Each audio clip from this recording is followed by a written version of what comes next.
Here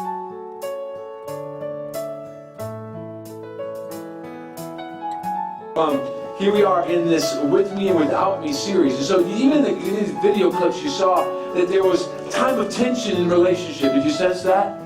Between these two actors, there was a time of tension. How many of you have ever experienced tension in relationship? Anybody? Tension in relationship. Okay, those of you that aren't raising your hand, does that mean that you know something that we don't? Huh? Come on. I mean, tension in relationship. We all have tension in relationship, right? And then you notice at the very end of that second clip, there was this cohesion. There was this place of coming together. The tension was released. There was no more tension. And there was a decision. And the decision was, what? With you. With you.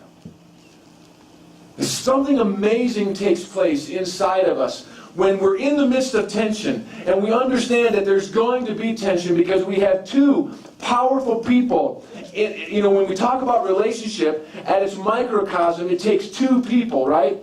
Two individuals. But when we have two people engaged, you're bound to have tension because you have two powerful people, and you want to allow each person to remain powerful and be fully present in the relationship. But when you have two powerful people in a relationship, there's bound to be tension.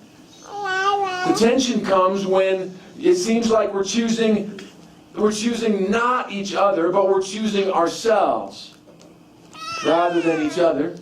There's a disconnection that takes place. But when we choose with you, what we're saying is we're choosing connection. Danny talks about it in this way. Danny in his book, Keep Your Love On, which we've been using as a pericope, so to speak, for this series, Danny talks about that the goal of relationship is connection. And so we have to choose connection. And if we're not choosing connection, we're defaulting to something else, right? And what's that called? Disconnection, right? Another way to say it is we're either choosing connection or we're choosing distance. Right? So I'm either choosing to connect with you, or by default I'm choosing the other. There's not a middle ground, right? There's not a middle ground. And so here in this text, Danny's talking about the idea the goal of relationship is connection. So if we don't have connection, guess what we don't have?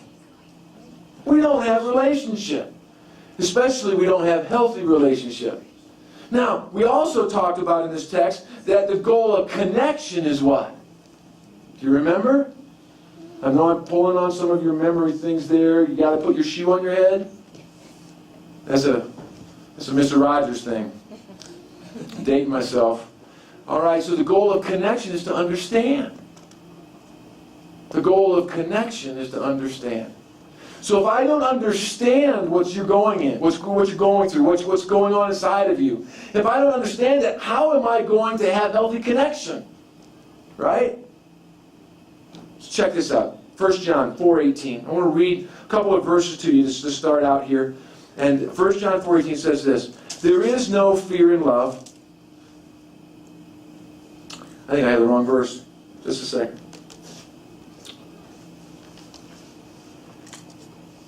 Oh.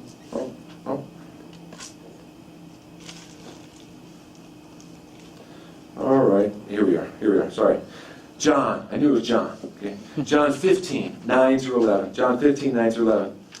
Just as the Father has loved me. Jesus is talking, right? The man. Jesus is talking. He says, just as the Father has loved me, I have also loved you. And then Jesus makes a statement. Abide in my love. Hang out. Why don't you dwell there? Right? So just as the Father has loved me, I have loved you. So abide in my love. And if you keep my commandments, you will abide in my love, just as I have kept my Father's commandments and abide in his love.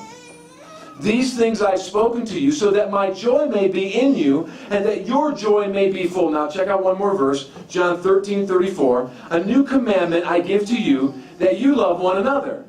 But how? Even as I have loved you, that you also would want to love one another. So Jesus is saying this. He's saying, hey, you love each other just like I love you. Now, I'm loving you the way my Father loved me. And so just as the Father has loved me, I love you. Now what I want you to do is I want you to love each other just like I love the Father. You understand, in the midst of love, in the midst of this idea of keeping your love on, and love requires relationship, and relationship requires connection, and connection requires understanding. Are you with me? So in the midst of this expression of love that we have for one another, what has to happen in the midst of this love is understanding.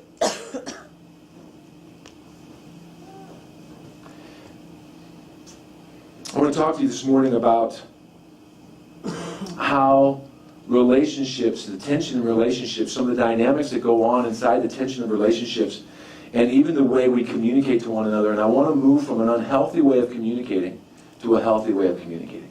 Okay?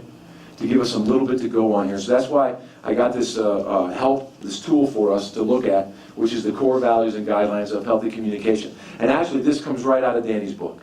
Okay?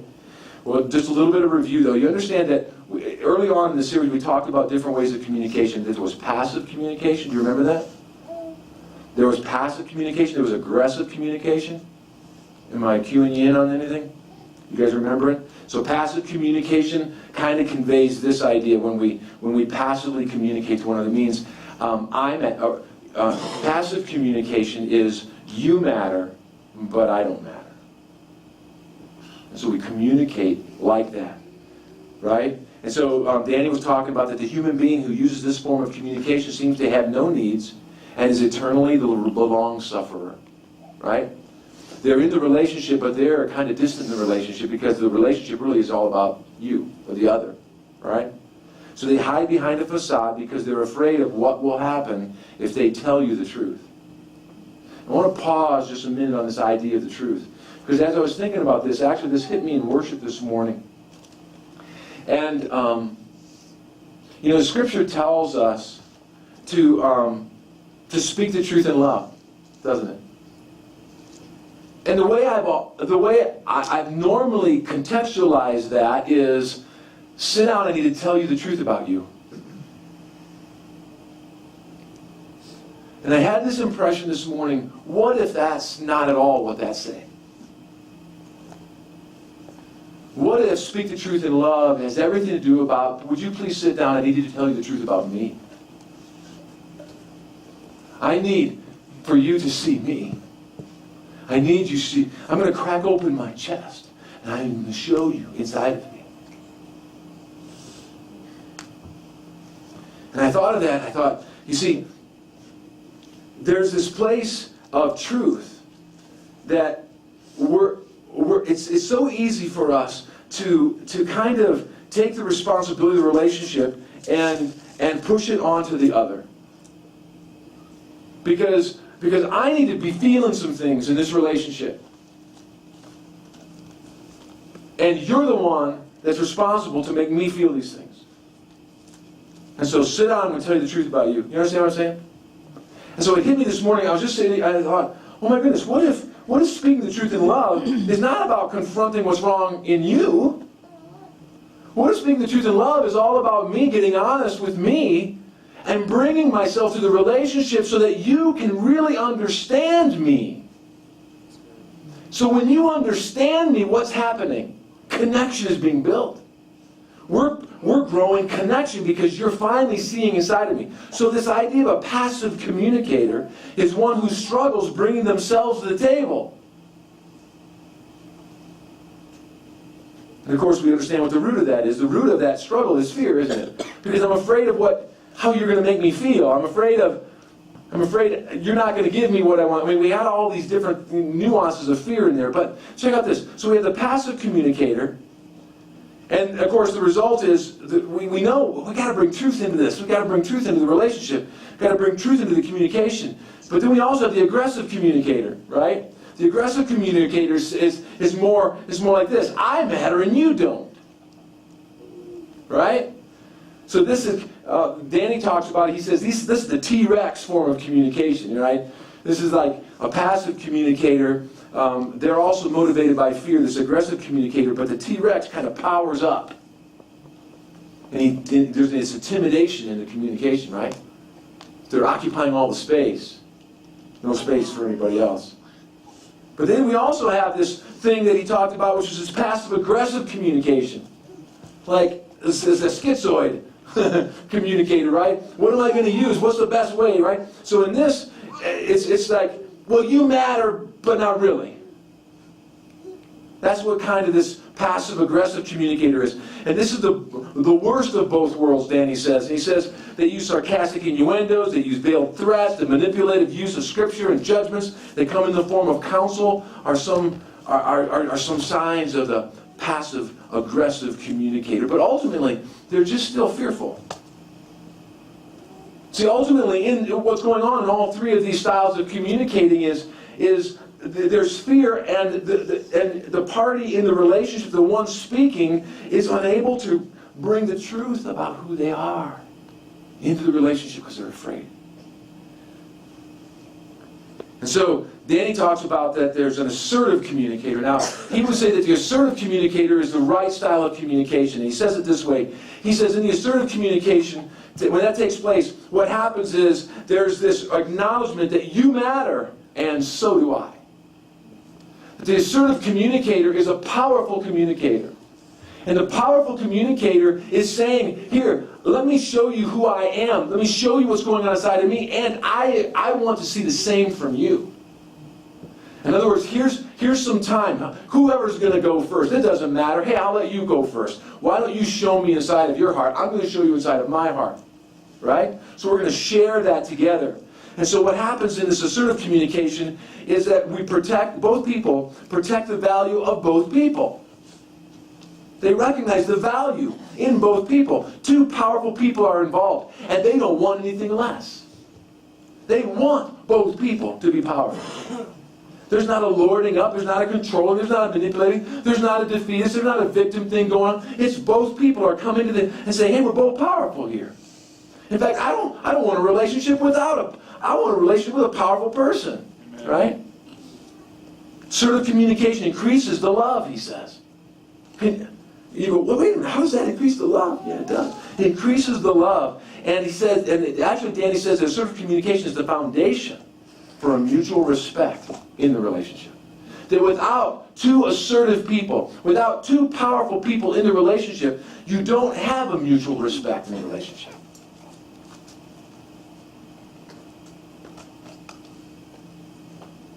That even in the aspect of confrontation, again, we've talked about this before, is not a bad thing. Confrontation only means, do you see what I see?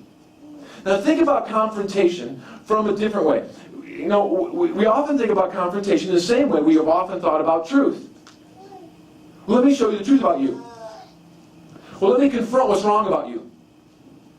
Let me confront what about you's bothering me.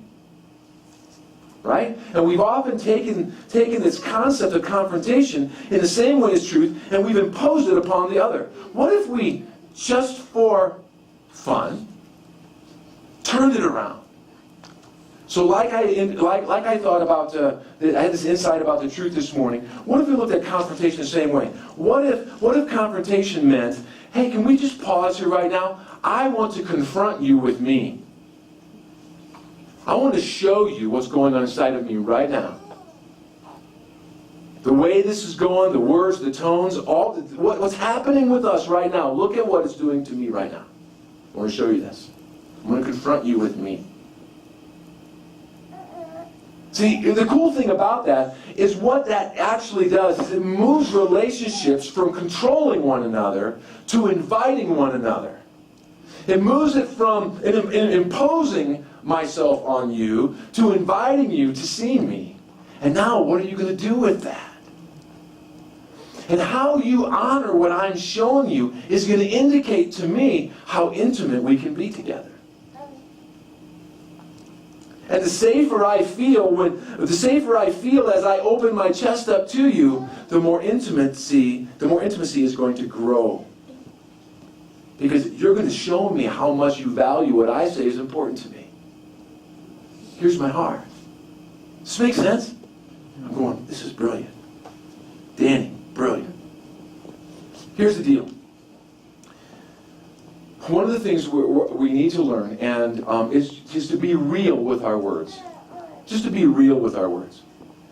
I was on a conversation, a Skype call with a new friend of mine who is another theologian in San Francisco, and as we're talking, I'm kind of beating around the bush. I really want to say something, but I'm kind of scared of how he's going to receive it, and I didn't know how he's going to manage it. You know, is he going to think I'm really weird or what? You know, so I was all caught up in how he was going to think about me. Is really what was going on.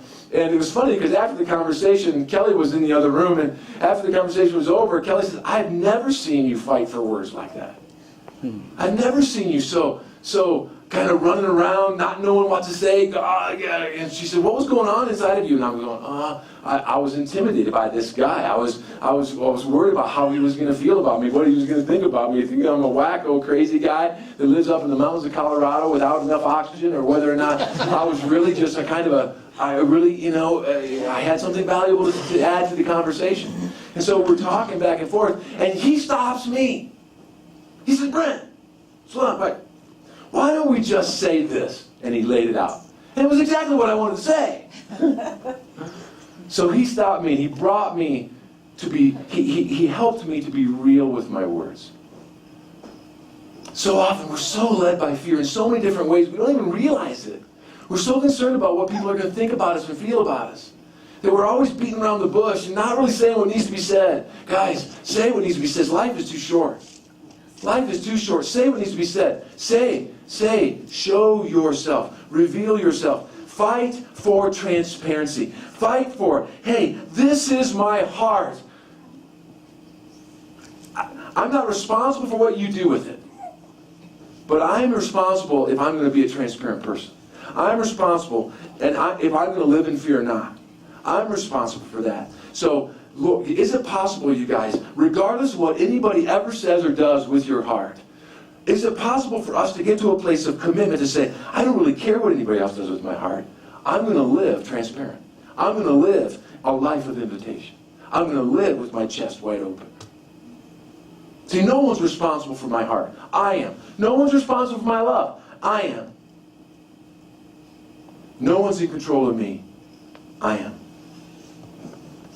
And we're learning and we're gaining language on what it looks like to live free from the fear of what people do with what I reveal. Can you imagine a group of people who can get this? Who can be transparent in every moment? Not afraid of one another? Not afraid of what people are thinking? But just laying it out. Here's the real words about me. As invitations for intimacy. And all over I think what you would see is you would see these intimacy bombs going off all over. I mean, just grenades, intimacy grenades. Hey, I just want to show you a little bit. I want to show you a little bit about me. And then all of a sudden, what's going to happen? And we see all these intimacy invitations laying all over the ground. And people are saying, anybody want to have a relationship? And see what happens. See how people are drawn to those kinds of relationships. I'm just dreaming. I'm dreaming. But, I mean, don't we all hope for deeper connections? Don't we all hope for it? I mean, we can hope for it, but what if we don't require it? What if what happens is when I begin to require deeper connections is where it begins to get twisted? Because now I'm trying to mold you. I'm trying to move you into a relationship where actually you kind of disappear in the relationship anyway, and it's just me. You know, it's just. So we want the goal, two powerful people in the relationship, revealing their hearts to one another without fear of what is going to come back in return. Because there's no requirement of what comes back. It's just an invitation. See, I think God's like that. I think that's the whole economy of heaven. I really do. I think it's this God saying from the very beginning, man gets some wrong idea about God and starts to develop some weird ideas and concepts about him and starts to live separate from him. And God's going, well, here's the invitation. Here I am. Here's my heart. Here's the invitation. Here I am. I'll wait as long as I ever need to be. I'll wait forever. It doesn't matter to me, because actually forever doesn't mean anything to me anyway, because everything is right now for me, because I'm not in time. That's your deal, that's not my deal. And so God's going, will you come? Are you interested in relationship? And so the relationship with God and mankind has never been one of control or fear. It's always been one of invitation and love. And God, correct me if I'm wrong, Lord, but I don't want to misrepresent you. But I wonder if God says, I don't want to have relationships with powerless people either. I want relationships with people who know who they are. I want relationships with people who are living in their identity, who aren't afraid to crack their chest open and to invite people into a love encounter. I know it's risky, guys. I know it's risky. I know fear is right at your doorstep when you begin to express your heart and you're kind of wondering what the other person's going to do. Are they going to slam it? Are they going to step on it? Are they going to smear it? Are they going to poke at it? Are they going to make fun of it? And I know that as human beings, we've set the scale. I mean, we stacked the deck. We've already led people.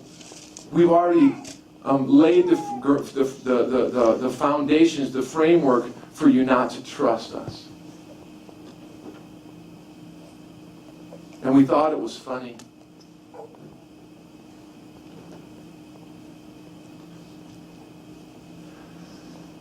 The little things that we do, we don't even recognize that we do them. With small little kids, we create an environment, and of course, here's these hearts that are totally trusting.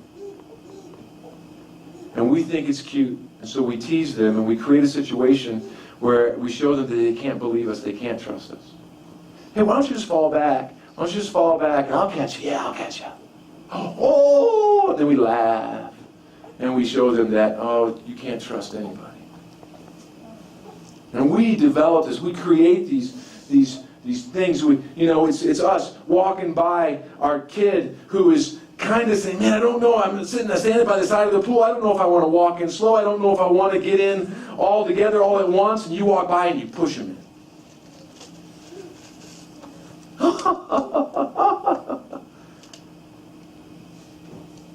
And they've learned, wait a minute. If I'm going to stay on the side of the pool, I got to stand where no one else is because somebody could push me in.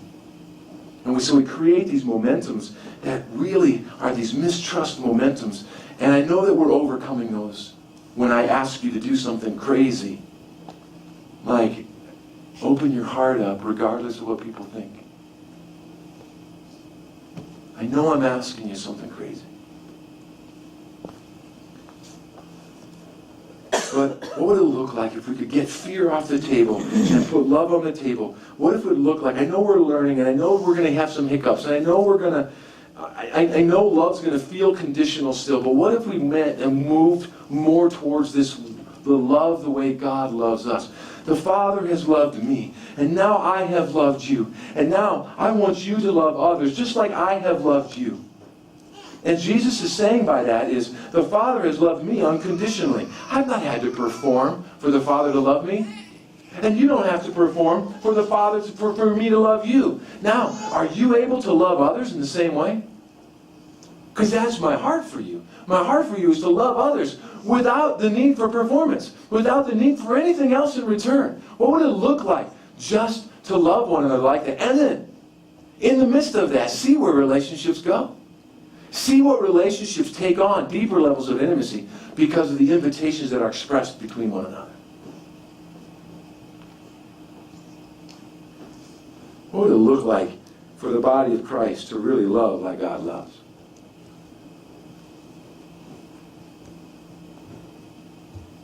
See, when both people honor each other, it's easy, huh?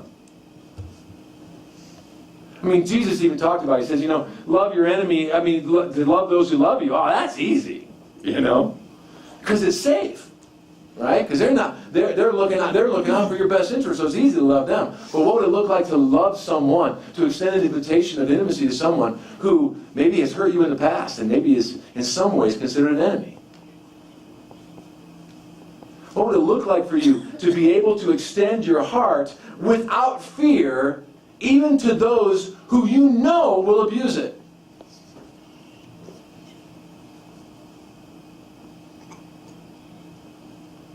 Is Jesus asking us to do that? Guys, how many times has God brought his heart to mankind? Hoping that some would receive and knowing that some won't. But not operating out of fear, God continues to say, wait a minute. I think this is that idea of holiness. He has chosen that nothing is going to change who he is.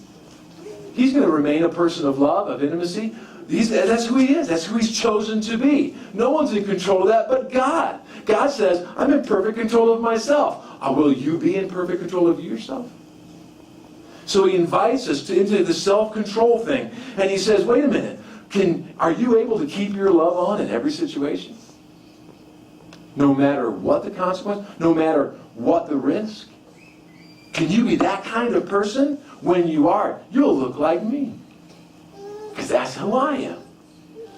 I'm fearless.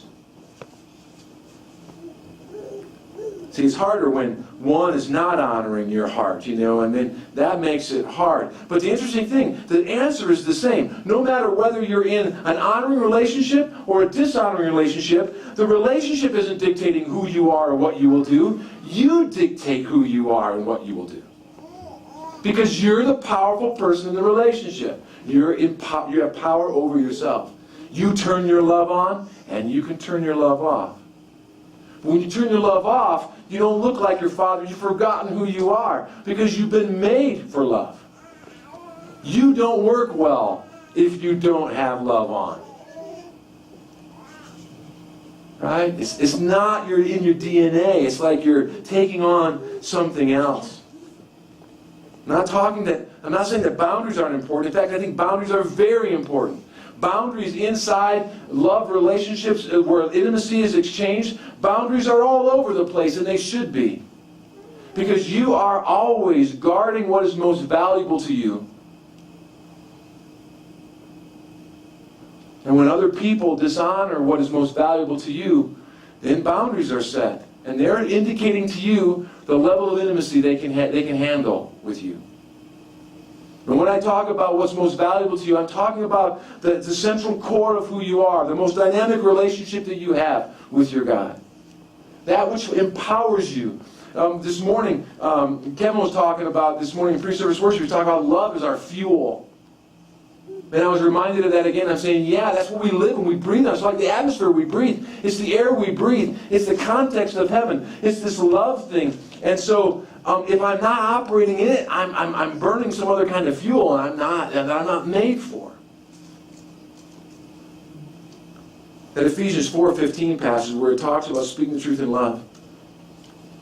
Love. Love.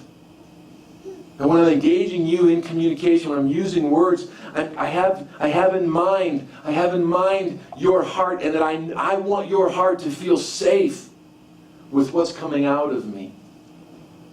Because if you start retreating from me when I'm speaking, that's promoting distance, and I want to promote connection.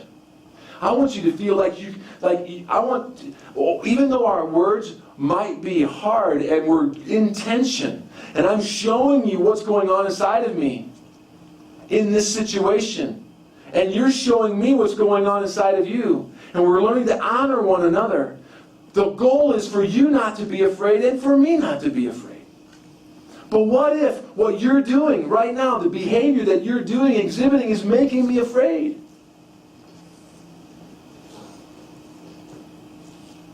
How will you know if I don't say? What if I just get mad and I start freaking out and I start making these comments and innuendos, and I insinuate this, and I get sarcastic over here, and I start complaining about this, and I never really tell you? That makes me afraid. Let me tell you something. I don't know. I don't know if this happens for you. This happens for me. Okay, can I do this for you for just a moment? Let me do this just for a moment. Kelly and I, we're going down the road. Let's say it's snowy. I don't know if you guys have ever experienced snow, but it's coming. It's coming. We're going down. I'm going down we're going down I-70. The speed limit says 65. I'm going 65. The conditions are making her nervous. She says to me, Brent, why don't you slow down? Could you slow down? Instinct. I don't know what it is. I don't like it. I'm just telling you, I did not like to be told what to do. And she didn't tell me what to do. She asked me. But I took it as a tell. She told me what to do. Oh, she must not trust my driving. She must think I'm incompetent. And I got a big deal with, I got a tension with incompetence. I mean, it's a whole journey. I mean, we could sit down for hours and talk about incompetence. But it's just this, it really bothers me. Incompetency bothers me. I don't know where it comes from. It's probably because I was incompetent somewhere back when I was like 2 or something. And I got to get free from that. But anyway, there's this thing about incompetence that bothers me. So all of a sudden, all this stuff's going on inside of me. It's not going on inside of her. All she asked was simple. Could you please slow down? But all this stuff's going on inside of me, so I'm responding. I'm manifesting the incompetence demon, or whatever it is, you know. I mean, here this thing's coming up, and all she did is ask a question. And what we're learning in our communication is, and so what happens inside me, tension rises up, and I'm almost resistant to slow down. In fact, I give it a little more gas. You know? I'm going to show her that I'm competent. I'm going to show her that I can handle this. And I've never thought about her heart. I'm still thinking about mine. It's when I begin to ask, so what would happen in that same scenario if I say to her, what's going on inside of your heart right now? Why do you want me to slow down? What about this is are you afraid? Now, you know, it's totally different. It's totally different. All of a sudden, if I hear that she's afraid and I'm her mate, I'm her helpmate, I'm her guardian, I'm her protector, I want to be her hero, right? I'm her knight in shining armor, right? If she's afraid, what's mine? Now I hear that she's afraid because she risks saying, I'm really afraid. I don't know why I'm afraid. I'm just afraid. I'm really scared right now. It's not your driving that's making me afraid. It's the conditions that are making me afraid. I'm just afraid. And what she asks is, will you protect my heart? Of course, in that line, well, why didn't you just say so, right? But you did, but I took it all different. I took it all through my stuff. But she was just saying, I'm afraid. Now, let me tell you, we're still growing in this. We're still growing in this. I can tell you multiple stories. 4-wheel driving over cliffs where she's going, get me out of the car. I'm going, what's wrong? What's your problem? You know? I can tell you multiple stories. And it's not, and her patience is she's learning how to say it in different ways so that I can receive it. But it's my hard-headedness, and it's something broken inside of me that wants to push back and think that, well, what's wrong with me? You say something's wrong with me? I mean, we do these things. They're stupid. They're really stupid, but they're things that go on inside of us. But here's the deal. If Kelly and I were saying, wait a minute, we're choosing connection. We're choosing relationship. And in order to do that, I need to understand what's going on inside of her.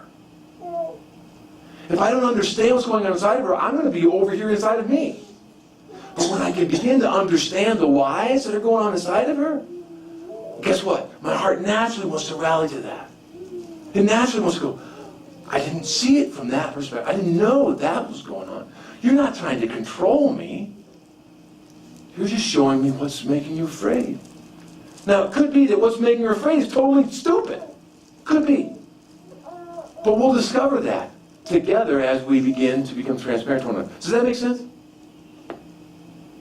Yeah? Yes. I think oftentimes what we do is in relationships we stop at these cliches, you know, like these level 1 communications. How are you? Oh, I'm fine. You know? Yeah, I'm fine. I'm doing fine. Requires no communication skills whatsoever. Cliche. When we have the level 2, we have these facts, right? And facts, this is used when there is no conflict involved because differences of opinion aren't involved. Well, I'll just give you the facts. Good morning. What would you like? Would you like a coffee? Yes. You know, would you like some eggs? Yes. Would you like some cereal? Yes. I mean, it's just facts, right? The tension comes when we get into opinions, The tension comes when we get beyond the cliches and we get beyond the facts and we begin to expose our hearts to one another. But sadly, most people just camp out in those first two. They just camp out in cliches. They camp out in facts. Here's just the facts, man. It's dragnet. Just the facts, man. Just the facts, And so we just go for that. We think like that's the epitome of information. And we're going, no, that's not.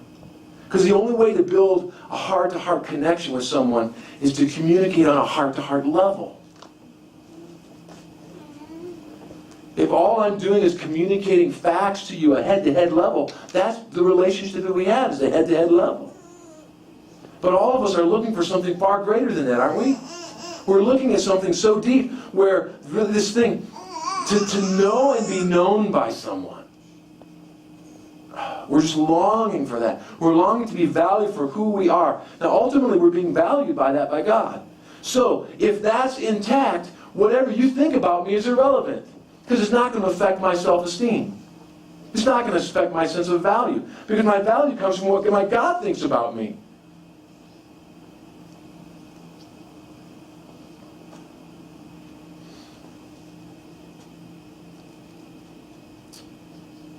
But in this level of exchange, this heart-to-heart exchange, this is where we get in touch with truth about one another. This is where we get in touch with each other's hearts. This is where you can tell me, you might not have it figured out, but you can tell me what you're feeling. I don't know why I'm feeling this, but this is what I'm feeling right now. Sometimes we feel things, guys. Our feelings are because...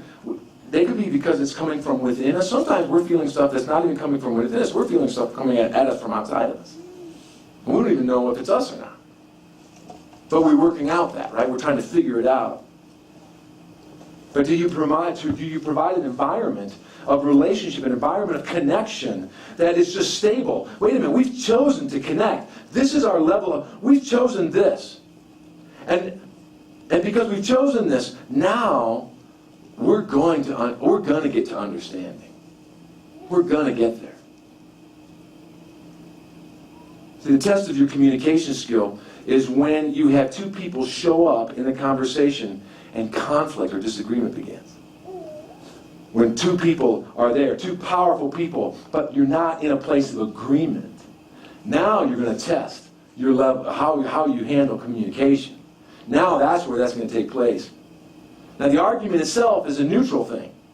You have to understand that. That argument, even in speech class and debates, you understand that even when lawyers are in the courtroom and they're giving their argument isn't, I'm arguing with you, we're going to figure out, that. The argument is, here's the information. Let me place the information in front of you. In its truest sense of the word. The argument is, here are the facts. Here's just what's going on. And now I want to hear your argument. Okay, now let's come to a place of agreement. Let's come to a place where the tension between these two can be reduced and nullified. See, when we make understanding the goal in relationships, in connection, we make understanding the goal, communication acknowledges the fact that there are two people involved who are experiencing the same situation differently. So that's a statement from Danny. Making understanding the goal of communication acknowledges the fact that there are two people involved who are experiencing the same situation, but they're experiencing it differently. And that's okay. That's okay. When we respond to somebody's heart with our head, we have a greater opportunity for hurt. If I can respond to someone's heart with my heart, we can reduce the risk of hurt. We got to get on the heart-to-heart level. We got to get away from the head-to-heart, the head-to-head. Let's go head-to-head. You ever hear that? Head-to-head. We're going to do a head-to-head competition here. There's going to be one winner, and the other's going to be the loser. But you don't have that when you come to heart-to-heart. There's not a loser. Both are winners. Danny says this too. He says this: when I learn how to value your experience of this moment, I'm teaching you that it is safe to show your heart. When I value, say it again, when I value when I learn to value your experience of this moment, I'm teaching you that it's safe to show me your heart. See, this intimacy thing makes you feel like you're loved and cared for. Like you're valuable, that you matter. And the cool thing about intimacy, it's not just one, but it's the other. And so in both parties in the relationship, both are feeling safe, both are feeling honored, both are feeling cared for, because both are being heard. Both are being understood. And when you understand one another, and we're at heart to heart with one another, it's just going to grow connection. And if I grow connection, guess what's growing? Relationship is growing. Guess what? When a relationship grows, intimacy is growing. You see how it works? So, I mean, it really gets down to this place of, am I able to show you what's really going on inside of me? Can I get to that? Some of us are so disconnected from what's really going on inside of us because we've never had a relationship yet that's safe enough to go there. And so this is going to be new for us, some of us. This is going to be experimental for some of us. But you guys, we got to go there. Otherwise, we will never experience the kind of love that God has for us. And we'll never be able to fulfill those invitations of, will you love others like you love me? Like I love you. I love you. Will you love others like... I heard this the other day. This came off of a Rob Bell video called Pneuma. But anyway, it was Bullhorn Man or something like that. I don't know if you guys have seen that. But ultimately, just the snippet was, we actually love God the way we love people.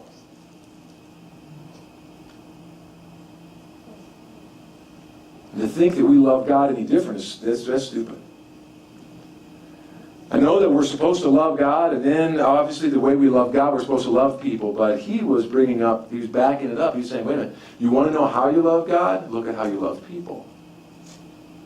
Because they go hand in hand. And I was going, wow, I'm going to have to work through some of that. But I'm going, man, that's powerful stuff.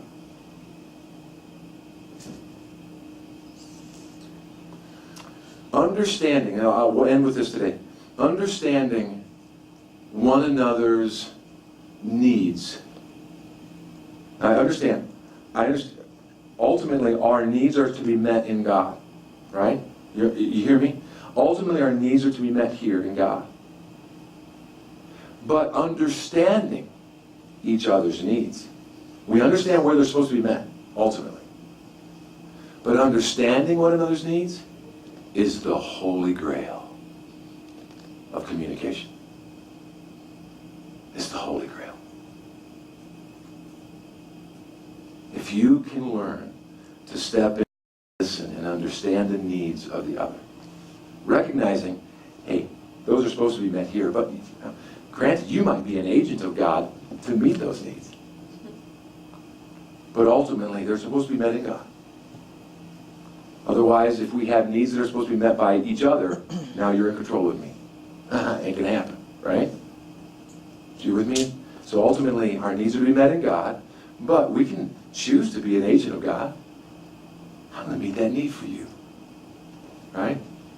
But to be able to get to that for each other is the holy grail. It's the pearl of great price in relationships. We'll talk more about that next week. Let's stand together and let's